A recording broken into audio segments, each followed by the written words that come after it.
Here's a story. Once there was a poor Jewish man. This is about 150 years ago in Poland. And he needed $50,000 for his daughter's wedding. He had absolutely nothing. He was a total pauper.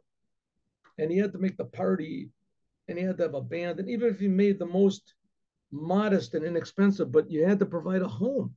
They would build a house for the children. And even if you wanted to build the smallest house possible, and there was plenty of land where you could have made the place or a room, whatever, but still, after all the expenses with clothes and buying clothes for the and presents and food and everything, he needed like, let's say $50,000.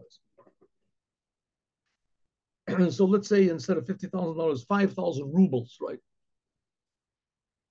So he said, well, I'll go to, what could he do? He tried to collect money, got almost nothing. The Jews were poor. Everybody was poor. So he decided he's going to go to the Rebbe. Which Rebbe was it? And I tell you the truth, I forgot what it is, which Rebbe it was. It was on my mind just a minute ago, but I don't remember which one it was. But it could have been the Shpola Zedi also, like the story I told you yesterday. It could have been. But I hope that whoever it truly was will forgive me, and the one whose name I'm mentioning that he didn't do it, he'll also forgive me. But in any case, it's a good story. And so he goes to this Rebbe, and the Rebbe says to him, so you need 5,000 rubles, right? Says yes, no problem whatsoever. Absolutely no problem. Here, take the money, takes out a pouch from his drawer, and this chassid is standing in front of the Rebbe, and he's just, shaking with gratitude, and he's just so amazed. It's a lot of money. And the Rebbe takes out from this pouch, he takes out 5 rubles. And he counts 1, 2, 3, 4, 5. There you go. He said, here you are. God bless you. This should take care of it. So he wanted to say to the Rebbe, I said 50,000, not 5. 50,000. But I need, 10,000 more, 10,000 times what you gave me. But he didn't say it because he heard the Rebbe say you need 50,000. He knew how much, or 5,000, whatever it is. Anyway, I need 1,000 more than what you gave, but 5,000 rubles, right? So he gave him 5, said, I need 1,000 times more what you gave, but he didn't say it. Here's the 5 rubles on the table, and the Rebbe is giving a big smile. The Rebbe goes back to his book. So he figures he's got this whole thing figured out. It's probably a test. The Rebbe is testing me to see if I accept this money with happiness. So he says, thank you very much, Rebbe. I am so grateful to you. God bless you. You have saved my life. You have no idea. He takes the money and he kisses every coin and he puts it in his pocket and he backs out the door and he figures any moment the Rebbe is going to call me back in. But, he's probably really testing me. So he goes back out and he gets on he starts walking. He doesn't have a carriage, doesn't have anything. He starts walking back home. It's a walk of about 5 hours. So he's walking, and he's walking for about like a half an hour, and the Rebbe doesn't call him back. After about an hour of walking, he sort of already gave up on it, and he can't figure out what in the world am I going to do with 5 rubles. I'm going to go home and tell my wife I only got 5 rubles, and then she's going to start crying and blaming me. And all of a sudden, he hears from a distance, Rebbe, hello, wait a minute. He looks and he sees running up the road is one of the Chassidim of this Rebbe. He says, oh, that's it. I passed the test. He's going to give me all the money. So he said, excuse me, you were just the one that was by the Shpola Zedi. I said, yeah. He gave you 5 rubles? Yep, sure did. He said, listen, the Rebbe made a mistake. Saying to himself, I know he did. He said, he gave you too much. Give me 3 of the rubles back. She said, wow, he's really testing me. This Rebbe, he really knows how to test you. So I said, okay, no problem. Just took out that 5 rubles, gave him back 3. So thank you very much. And he runs away, and there I am walking on this road. And it's starting to get dark a little bit. It's a little bit cold. I'm thinking to myself, not only have 2 rubles, and what am I going to do with 2 rubles? I can't figure it out. And so he's walking down. Suddenly he sees by the side of the road, there's these 3 young sort of ruffians, non-Jews, Gentiles, like teenagers, and they're standing by this little fire that they made. They made a little bonfire to sort of. So he thinks to himself, "Oh no, these anti-Semites, they're going to beat me up. They're going to take away what I've got. Who knows if I'll get out alive?" So they walk over to him and they say, "You're Jew, right?" So, "Yes, I am Jewish." He said, "Listen, how would you like to buy a purse?" He said, "What? How would you like to buy a purse?" I said, "A purse? I don't know. Here, look, take a look at it. Take a look. It's really good, really fine leather. Look at this gold inlay on the outside. It's really beautiful. Have a look. Have a look inside." He opens it up. He looks inside, and there's these like German currency, marks or whatever, German currency or whatever. And he looks inside, and it's a fortune. There's like who knows how much there is there. Jewish currency, and German currency. He starts to make a calculation. There's in here, who knows, 70,000, 7,000 rubles, 8,000 rubles worth. And these 3 boys say, "Oh, you can take the pictures. You want the pictures? We'll sell you the pictures also. 5 rubles, you get your pouch and the pictures, everything. You get the wallet and the pictures." So he says, "Okay, that's pretty good. Um, where'd you get this from?" He said, It's not important to you. We found it. You want to buy it or don't you want to buy it?" He said, "Yeah, sure, I want to buy it. Of course. How much is it?" 5 rubles. Thinks to himself, "Oh man, what am I going to do now? I don't have. I had 5 rubles just a few minutes ago."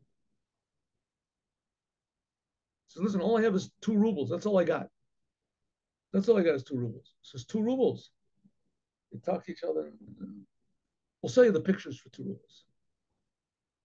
Pictures. You have to give us back the pouch. We'll sell you the pictures. So he said, "Oh, okay, good, no problem." He gives him the 2 rubles. They give him all these marks, puts them in his pocket. He walks away. Here's the boys laughing. "What an idiot. A bunch of pictures, 2 rubles. And we still have the pouch and we can still sell the pouch." So he walks away. As he's walking away, about a half an hour after he walks away, this, all of a sudden he hears this rumbling in back of him. He looks behind and he sees that this big cloud coming from the road, like from where these boys were. It's coming toward him. And he jumps out of the way, and it's this huge chariot, this old wagon, this big thing. Not a wagon, what is it called? A big coach. It's got like 4 huge horses on it. And there's someone sitting inside the bishop or whatever, not the bishop, I'm sorry, the duke. And he starts screaming at the Jew, "Jew, you dirty Jew, get out of the way." Whip the horses. And so he doesn't know what's going on over here, right? So he can't figure out what in the world is happening. So that's it. The goes by him. Second.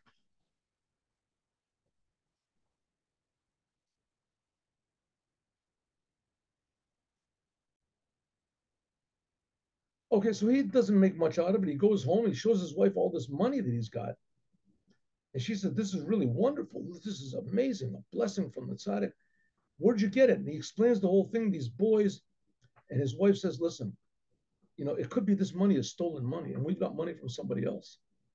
We can't take money from somebody else. You have to do like this. Leave the money here. You go back to the Tzaddik.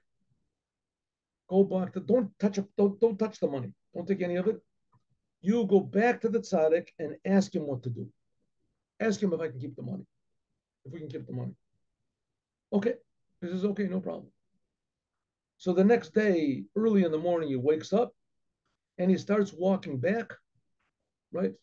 Walking back to this, or maybe it was the same day. I don't know. It could be maybe it was anyway. So early the next morning, he goes walking back, and he's about a half an hour from the place where it is, and there he sees those three boys. They're still standing there, and they're all bandaged up. All of them are bandaged, with their legs and their arms, and they're all. So the boys, he says to him, "What happened to you? What happened to you?" I said, "Oh, wow." He said that the bishop, the Baron, what a maniac. He said, "Boy, are you lucky you didn't take that pouch?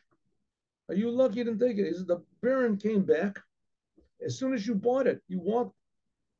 The Baron came and he said, 'Did you see my pouch? Where is my pouch? I lost my pouch. Did you see it?'" Well, the fact of the matter is that as soon as you left, before the Baron arrived, so we got into an argument. We had 2 rubles and we had the pouch.